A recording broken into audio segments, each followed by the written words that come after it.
ரதியக்கா அடுப்படியில் இந்த மழை நேரத்துக்கு ஸ்நாக்ஸ் என்ன செய்கிறதுன்னு தெரில. வீட்டில் உள்ள கடலப்பருப்பு இது வந்து 1/4 கிலோப்பா. 2 மணி நேரம் ஊற வச்சுட்டு அதை அப்படியே பேப்பரில் நல்லா எண்ணெய் தண்ணி இல்லாமல் உலர விட்டுருக்குறேன். இது அப்படியே நம்ம மசால் கடலப்பருப்பு செய்வோம், ரொம்ப டேஸ்டியாக இருக்கும்.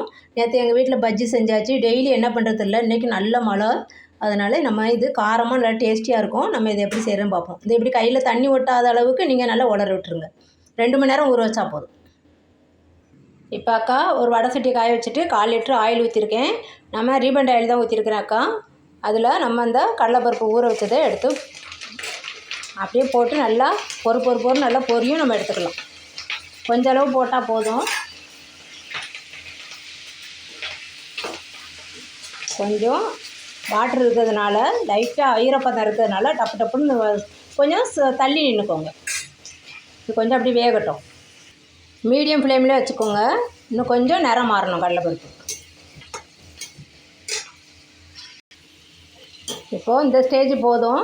இங்கே பாருங்கள் எப்படி நிறம் மாறி இருக்குது பாருங்கள். மொறுன்னு இருக்கும்ப்பா, நல்லா டேஸ்டியாக நிறம் மாறி இருக்குது. நம்ம அப்படியே எடுத்து இந்த ஜல்லடை கரண்டியில் மாற்றிடுறேன் அக்கா. அது எண்ணெய் வடிஞ்சிக்கிட்டே இருக்கும். அப்படியே எல்லாத்தையும் எடுத்துடுறேன். இப்போ அக்கா எல்லாத்தையும் எண்ணெய் வடிகட்டுற கரண்டிக்கு எடுத்துட்டேன். இப்போ வந்து மீதி இன்னொரு ஷிஃப்ட் இருக்கும், அதையும் போட்டுருவோம். இப்போது இன்னொரு ஷிஃப்ட்டையும் போட்டுடலாம். கொஞ்சம் தூரமாக நின்றுட்டே போடுங்க. லைட்டாக அதில் ஈரப்பதம் இருக்கிறதுனால கொஞ்சம் டப்புங்க, அவ்வளோதான், வேறு ஒன்றும் இல்லை. இந்த ஷிஃப்ட்டையும் நம்ம அதே மாதிரி பொன்னிறமாக வறுத்து எடுத்துக்கலாம். மீடியம் ஃப்ளேம்லேயே வச்சு வருங்க. அவ்வளோதான், எல்லா கடலைப்பருப்பும் வறுத்தாச்சு. இப்போ நம்ம வந்து அதுக்கு வந்து ஒரு 1/2 ஸ்பூனு தனி மிளகாத்தூள் போடுறேன் அக்கா. இது மசால் கடலைப்பருப்பு. இது 1/4 ஸ்பூனு உப்பு, கல் உப்பு, சூடு உப்புப்பா, 1/4 ஸ்பூன் போட்டிருக்கேன். இந்த சூட்டோடு நல்லா பிரட்டிடுங்க. ரொம்ப டேஸ்டியாக இருக்கும்.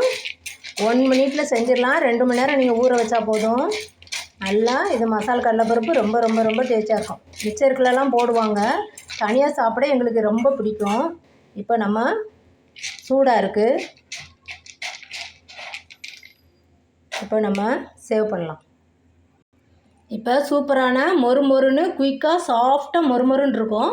ரொம்ப டேஸ்டியாக இருக்கும்பா. காஃபி டீக்கெலாம் ரொம்ப டேஸ்டியாக இருக்கும். ஈவினிங் இந்த மழை டைமில் ரொம்ப ஈஸியாக வீட்டில் உள்ள கடலைப்பருப்பு வச்சு 1 செகண்டில் 1 மினிட் தான் ஆகும். நம்ம வீடியோ எடுக்கிறனால லேட் ஆகுது. நீங்கள் வந்து கடகடன்னு நம்ம ஊற வச்சதை எடுத்து பரட்டி வறுத்து மசாலா போட வேண்டியதான். ரொம்ப டேஸ்டியாக இருக்கும். இதை செஞ்சு பார்த்துட்டு அக்கா கமெண்டில் எப்படி இருக்குன்னு சொல்லுங்கள். ரதியக்கா அடுப்படிக்கு சப்ஸ்கிரைப் பண்ணுங்கள். தேங்க்யூ. ரொம்ப டேஸ்டியாக இருக்கும், செஞ்சு பாருங்கள். மழைக்கு ரொம்ப இதமாக இருக்கும்ப்பா. அந்த மசால் கடலைப்பருப்பு காரம் அக்கா இன்றைக்கி சூப்பராக போட்டிருக்கேன். காரம் ரொம்ப பிடிக்கும் எங்களுக்கு காரம். அக்கா எவ்வளோ காரம் போட்டிருக்கேன் பாருங்கள். ரொம்ப சூப்பராக டேஸ்டியாக இருக்கும். அந்த சால்ட்டு கரெக்டாக இருக்கும்பா, அதை போட்டுக்கோங்க. செஞ்சு பார்த்துட்டு அக்கா கமெண்ட்டில் எப்படி இருக்குன்னு சொல்லுங்கள். ரதியக்கா அடுப்படிக்கு சப்ஸ்கிரைப் பண்ணுங்க. தேங்க்யூ.